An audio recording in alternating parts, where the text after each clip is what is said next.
विषयों का ध्यान, चिंतन, आसक्ति, काम, क्रोध, सम्मोह, स्मृतिनाश, बुद्धिनाश, सर्वनाश। प्रश्न था कि चिंतन क्यों होता है, तो इस पर कल बता रहे थे। भगवान ने 6वें अध्याय में पूर्वाभ्यास शब्द कहा है। ये पूर्वाभ्यास ही मनुष्य को यही संस्कार बनता है, चाहे इस जन्म का हो चाहे पिछले जन्म का हो।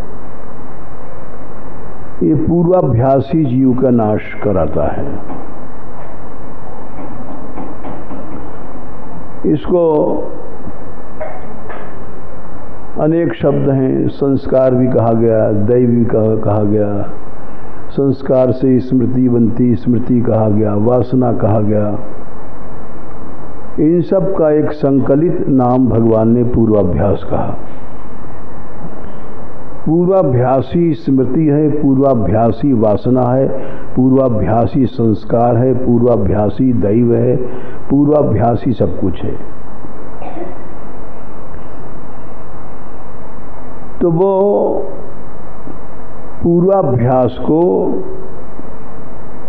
वर्तमान के अभ्यास से नष्ट कर लेता है साधक। वर्तमान का अभ्यास तब बनता है जब सत्संग मिलता है। सत्संग से भी नहीं, श्रद्धा होनी चाहिए। अगर मनुष्य किसी एक बात को पकड़ ले तो संसार में कभी भी कोई भी समस्या नहीं रहती है।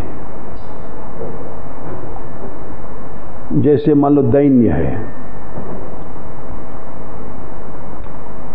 दैन्य को पकड़ लिया तो सब समस्या खत्म हो गई।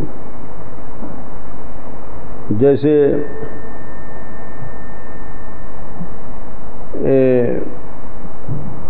अभी 8-10 दिन पहले एक पूर्व मंत्री आए थे राजस्थान के, तो बात चल रही थी और हमने कहा देखो भाई,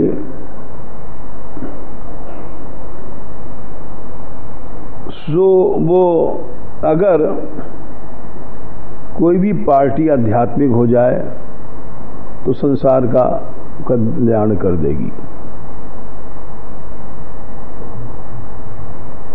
क्योंकि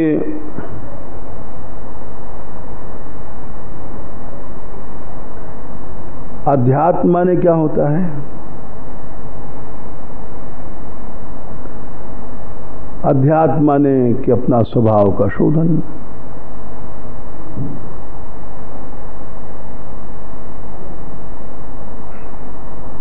तो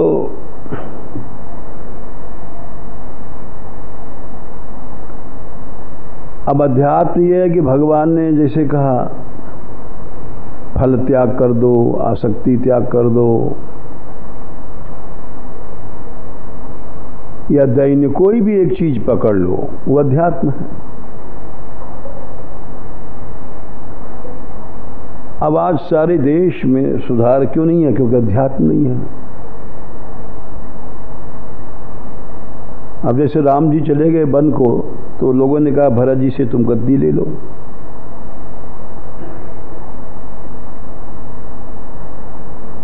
और गुरु ने कहा, माताओं ने कहा, सारी प्रजा ने कहा।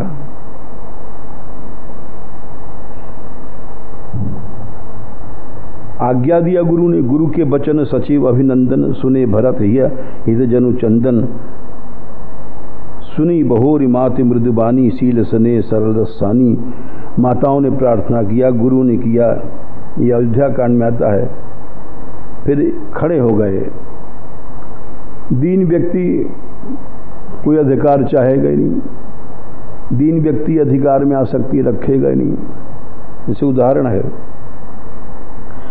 हमने कहा एक भी भारत में अगर इसी पार्टी हो जाए, एक भी आदमी हो जाए, झगड़ा खत्म।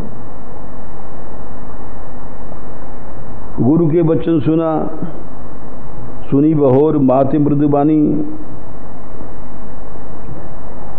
और फिर अंत में खड़े हो गए। बोले मोय उपदेश दीन गुरुनी का, गुरु का खंडन तो कर नहीं सकते कि हमको आपकी आज्ञा दिया राजा बनने की, बड़ा अच्छा है। प्रजा सचिव सम्मत सभी का, सारी प्रजा कर रही है। 176 के बाद 170वें में आता है, एक भी व्यक्ति नहीं था, सारी प्रजा कह रही थी भरत बने। मोय उपदेश गुरु ने कहा, प्रजा ने दिया, सचिव मंत्रियों ने दिया। देखिए प्रजातंत्र से आगे की बात हो गई, एक भी आदमी अयोध्या में नहीं है।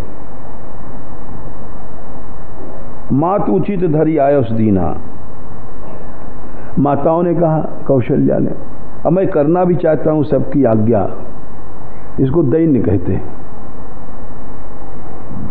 अगर ये कहें कि हम आपकी आज्ञा नहीं मानेंगे तो अहंकार है। मतलब कमाल की बात है, अगर कोई इन चरित्रों को पढ़े,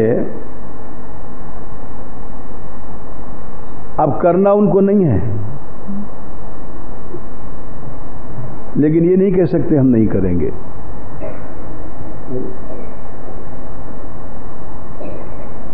ये देखिए भक्त दैन्य क्या है। वास्तव में भरत चरित्र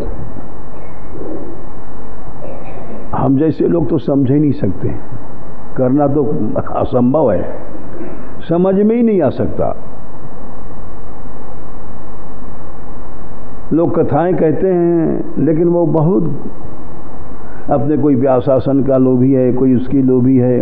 ये सब भरत चरित्र को न कह सकते हैं, न जान सकते हैं, न जीवन में आ सकता है। हालांकि ये बात हमको कहनी नहीं चाहिए, लेकिन कहना इसलिए पड़ता है कि सारी समस्याएं खत्म।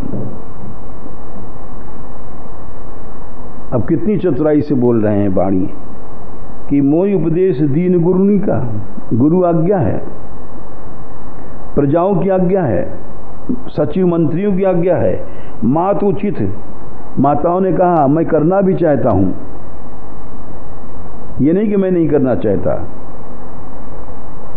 और धर्म भी कहता है, गुरु पितु मात स्वामी हिति बानी, सुनि मन मुदित करिए भली जानी। धर्म भी ये कहता है कि गुरु की, माता की, पिता की, स्वामी की, सबकी आंख बंद करके ऑर्डर पालन करो, यानी हमको अब गद्दी पर बैठ जाना चाहिए। उसमें उचित अनुचित नहीं सोचना चाहिए। उचित की अनुचित किए विचारू, धर्म जाए सिर पातक भारू। अगर आज्ञा में उचित अनुचित सोचा तो महापापी है। आंख बंद करके ऑर्डर पालन करो।